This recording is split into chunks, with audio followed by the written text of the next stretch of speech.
Southern China is on alert for Super Typhoon Ragasa. Daily life has come to a standstill with hundreds of thousands of people forced to leave their homes and schools and offices closed. The storm is bearing down on Hong Kong with winds of more than 200 kilometers an hour. Landfall is expected within the next day. The typhoon has already swept past Taiwan and the Philippines, killing at least 3 people. It was a lucky escape for this family, plucked to safety as heavy rains overwhelmed rivers in the north of the Philippines. Communities have been ravaged by Ragasa, the most powerful typhoon so far this year. The floodwaters rose, and I could hear how strong the wind was.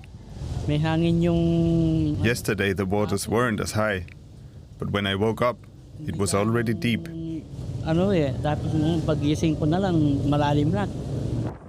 Ragasa packed winds of more than 200 kilometres per hour and gusts far higher.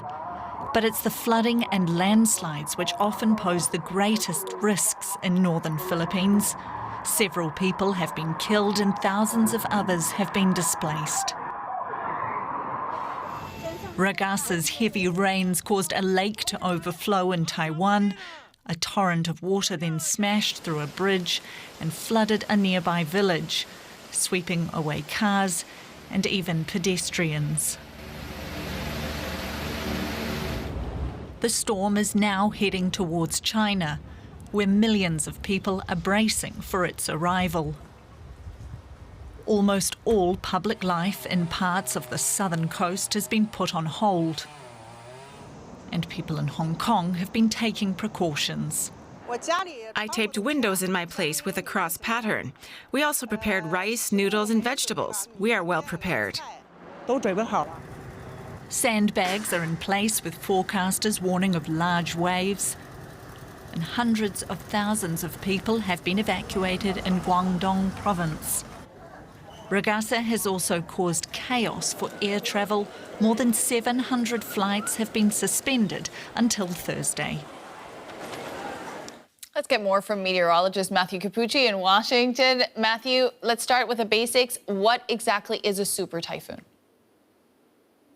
A super typhoon is a high-end Category 4 or Category 5 equivalent typhoon. Winds, we're talking over 240, 250 kilometers per hour. And ironically, to get a super typhoon, you need to start with an abundance of calm. You need to have weak winds in the upper atmosphere so as to not knock the storm off kilter. You need incredibly warm ocean waters, 31, 32, 33 degrees Celsius. And unfortunately, that's exactly what you have. And right now, the cyclone is only weakening very slowly. It's still a powerhouse hurricane equivalent, Category 3, Category 4 at this hour.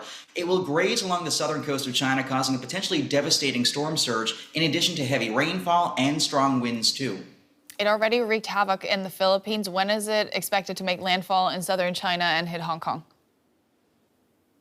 Yeah, the Philippines, I have to say, the island of Luzon was very lucky, but unfortunately, just to the north, some of the smaller islands in the Batanes chain, for example, Calayan and Babuyan, home to about 19,100 people, saw the direct hit of the 260-kilometer-per-hour eye wall, that ring of extreme winds around the eye, and that hit over the weekend. And truth be told, I think we still don't know the impacts the islands received, simply because there's no information coming out of those islands right now. Had it been just 100 kilometers farther south, an even greater population would have been exposed. But now it's passed between Taiwan and the Philippines. It's right now heading towards China. I think for Hong Kong proper, in the next 18 to 24 hours, you're going to see the cyclone pass just south, which might sound like a good thing.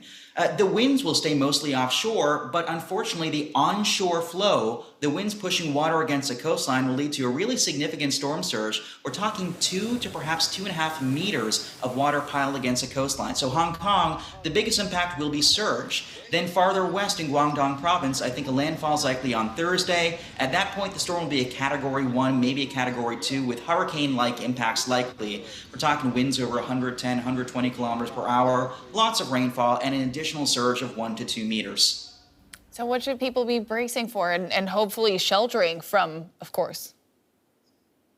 We always tell folks, run from the water, hide from the wind.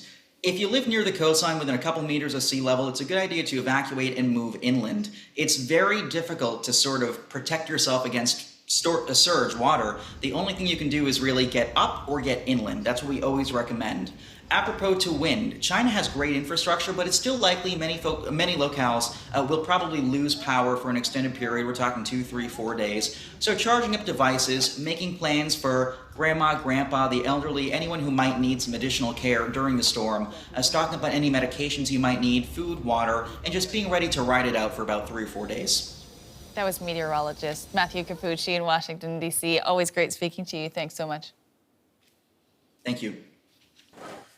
Well, for more on this storm and its effects, I'm joined now by Ella Mage. She's a journalist in the Philippine capital, Manila. Ella, tell us more about how this typhoon has impacted the Philippines. Well, Super Typhoon Ragasa, or locally known in the Philippines as Typhoon Nando, which peaked at 285 kilometers per hour gusts, left the country and is now en route to Taiwan, Hong Kong, and parts of southern China. According to authorities, there are 3 deaths that are officially accounted for and a few more missing. More than 20,000 people have been displaced from their homes and are being housed inside evacuation centers. With this kind of super typhoon, though, this also means damage to crops in an area known to be highly agricultural and is a major food source for the whole country. Transportation has been severely disrupted, with some local flights canceled, ferries not allowed voyage from ports, and vehicles not being able to pass certain roads due to downed trees or debris on the road or flooding. Now, were Filipino authorities, as far as you could tell, Filipino authorities, emergency services, were they well equipped for this? How have they responded? Well, Philippine authorities have claimed they have the situation at hand since they have made preemptive evacuation before Typhoon Ragasa struck, and that there are less casualties because people have been warned ahead of time of what this typhoon at this magnitude will bring.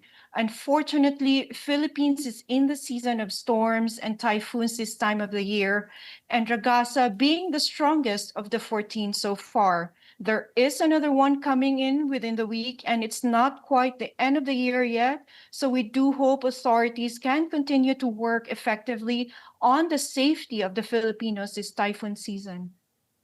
Ella, thank you very much for taking time to speak with us today. That was Ella Mage, a journalist in Manila.